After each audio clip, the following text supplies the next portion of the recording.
2020년 5월 27일 수요 기도회를 시작하겠습니다. 찬송가 336장 1절만 부르겠습니다. 환난과 핍박 중에도 성도는 신앙 지켰네. 이 신앙 생각할 때에 기쁨이 충만하도다. 성도의 신앙 따라서 죽도록 충성하겠네. 아멘.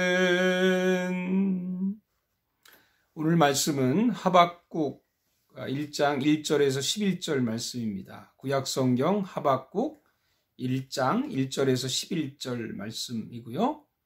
제목은 멀리 보자, 멀리 보자. 왜 하나님은 악을 보고만 계십니까? 왜 하나님은 의인이 고통받는 것을 방관하십니까? 이것이 하박국의 물음이었고 하박국의 주제이기도 하죠.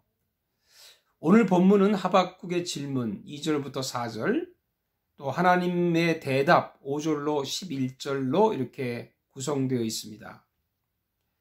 다른 선지자들은 하나님의 입장에서 말씀을 전하는데 하박국 선지자는 우리 입장에서 하나님께 묻고 있습니다. 그래서 하박국 선지자는 우리를 더 이해하려고 애쓴 사람이라고 할 수 있습니다. 모세도 범죄한 백성들을 이해하려고 하면서 용서를 구했죠. 예수님도 십자가에 못 박은 백성들을 이해하면서 하나님께 용서를 했습니다. 남을 이해하려면 상대의 입장에 서야 합니다. 하박국은 백성들을 이해하고 안타까운 심정으로 이렇게 부르짖습니다. 2절을 보면 여호와여 그렇게 도와달라고 부르짖었는데 언제까지 들어주지 않으시렵니까? 폭력이 일어나고 있다고 외쳤는데도 어찌하여 구해주지 않으십니까? 하박국은 여기서 6가지의 부조리와 문제를 고발하고 있습니다. 폭력, 불의, 고통, 약탈, 억압, 시비와 말다툼입니다. 그때 당시뿐만 아니고 지금도 다르지 않다고 생각합니다. 여전히 우리는 폭력과 불의와 고통과 약탈과 억압과 시비와 말다툼으로 이런 싸움으로 매일 겪는 일이기도 합니다. 그래서 공의와 정의가 다 무너지고 말았습니다. 4절에 보면 율법이 효력을 잃고 공의가 시행되지 않습니다. 악인이 의인을 에워싸고 있으므로 재판이 잘못 진행되고 있습니다. 지금 세상도 하박국 시대의 복사판이라고 생각이 됩니다. 왜 선하게 살아도 힘듭니까? 왜 믿음으로 살아도 고난이 있습니까? 우리의 고민이고 우리의 기도입니다. 이제 하나님께서 대답을 하십니다. 한마디로 하면 내가 심판하겠다라는 말이죠. 좀 이상하지 않습니까?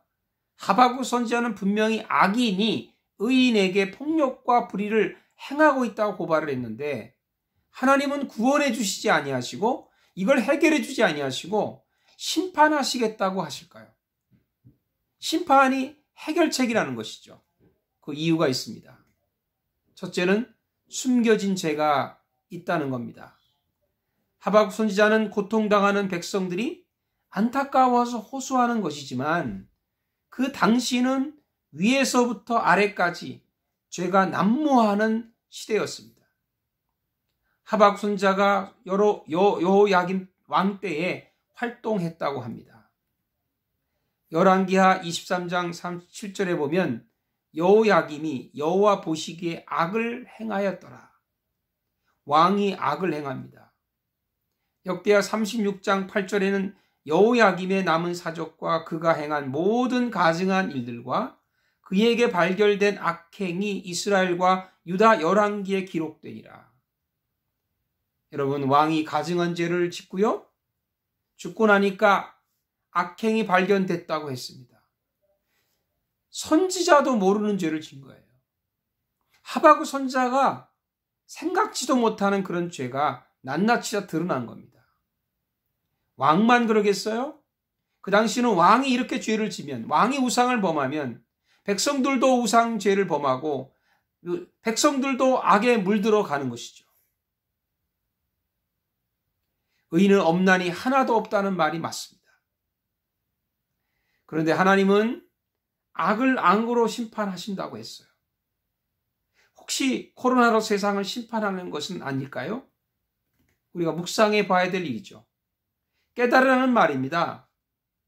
우리가 하나님께 무엇이 잘 안 된다고 항의하기 전에, 내가 옳다고 항의하기 전에, 왜 문제를 해결하지 않느냐고 하나님께 따지기 전에 미처 발견하지 못한 나의 숨은 죄가 없는지 그 죄를 하나님 앞에 먼저 회개해야 된다고 믿습니다. 둘째는 하나님의 큰 계획을 봐야 됩니다. 하박국 선지자는 당장 문제를 해결해 주기를 원했죠. 하박국 선지자는 현실의 문제만 집착하고 그만 바라보고 있습니다. 그런데 하나님은요, 멀리 보십니다. 갈대아 사람, 즉 바벨론을 통해서 심판하시겠다고 하십니다. 실제로 여호야김이 바벨론을 섬기다가 3년 만에 배반을 합니다. 여호야김은 이집트에 붙었다가 또 바벨론에 붙었다가, 다시 말하면 하나님을 의지하지 아니하고 사람을 의지하는 왕이었어요. 그러니까 망하는 겁니다. 여러분, 하나님을 의지합시다. 하나님은 동시대 선지자인 예레미야가 예언한 것처럼 바벨론 포로 70년을 내다보신 겁니다. 예레미야는 항상 그렇게 예언했죠. 너희들이 바벨론에게 순종해라. 그리고 포로로 잡혀간다 할지라도 염려하거나 두려워하지 말아라. 그건 하나님의 계획이다. 70년 후가 되면 반드시 하나님이 너희를 해방시킬 것이다. 그런데요, 거짓 선지자들은 곧 평화가 옵니다. 아무 일도 일어나지 않습니다. 하나님, 우리 나라를 잘 지킬 겁니다. 이집트에게 의지하면 될 것입니다. 이렇게 거짓말을 한 것이죠. 놀라운 일이요, 70년 후에 해방이 된다는 말은 무슨 말입니까? 거기에 더 깊은 뜻이 있죠.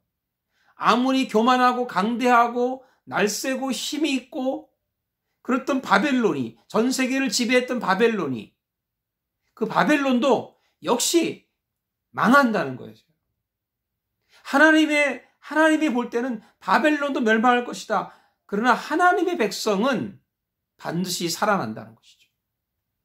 그것을 하나님은 내다보시고 말씀하시는 것입니다. 큰 틀에서 하나님의 심판을 우리가 받아들일 수 있어야 합니다. 심판도 하나님의 사랑 일부라는 걸 아시나요? 멀리 보면 우리가 당하는 이 고통의 현실이 이해가 됩니다. 멀리 보면 하나님의 마음이 이해가 됩니다. 멀리 보면 하나님의 그 역사관이 이해가 됩니다. 멀리 보면 현재 우리가 이 코로나로 당하는 이 고통이 이해가 됩니다. 그래서 매를 맞을 때는 잘 맞는 것이 필요해요. 그래야 하나님이 용서하시고 우리를 새롭게 하십니다. 하나님의 백성은 절대 멸망하지 않는다. 하나님의 역사 속에 있다고 하는 것을 멀리 바라보고 우리가 사시는 저와 여러분이 되시기를 주님의 이름으로 축복합니다. 기도하겠습니다. 하나님 감사합니다. 하나님께서는 우리의 모르는 죄를 다 아시고 우리의 숨겨진 죄도 아시는 분이십니다. 우리가 아무리 하나님 앞에서 의롭다 할지라도 하나님 보실 때 우리는 그저 죄인일 뿐입니다. 우리 스스로가 깨닫지 못하는 죄를 용서해 주십시오. 그리고 회개합니다. 그리고 우리가 눈앞에 다가 있는 그런 현실의 고통만 보지 않게 해주시고 하나님의 계획 속에서 멀리 바라보고 사는 하나님의 그 눈을 볼 수 있는 저희들 되게 해 주시옵소서. 예수님의 이름으로 기도하옵나이다. 아멘. 주님 가르친 기도로 마치겠습니다. 하늘에 계신 우리 아버지여, 이름이 거룩히 여김을 받으시오며 나라에 임하옵시며 뜻이 하늘에서 이루어진 것 같이 땅에서도 이루어지이다. 오늘날 우리에게 일용할 양식을 주옵시고 우리가 우리에게 죄 지은 자를 사하여 준 것 같이 우리 죄를 사하여 주옵시고 우리를 시험에 들지 말게 하옵시며 다만 악에서 구하옵소서. 나라와 권세와 영광이 아버지께 영원히 있사옵나이다. 아멘. 감사합니다. 또 남은 시간들 나날도 잘 보내시고 주일에 또 뵙겠습니다. 할렐루야.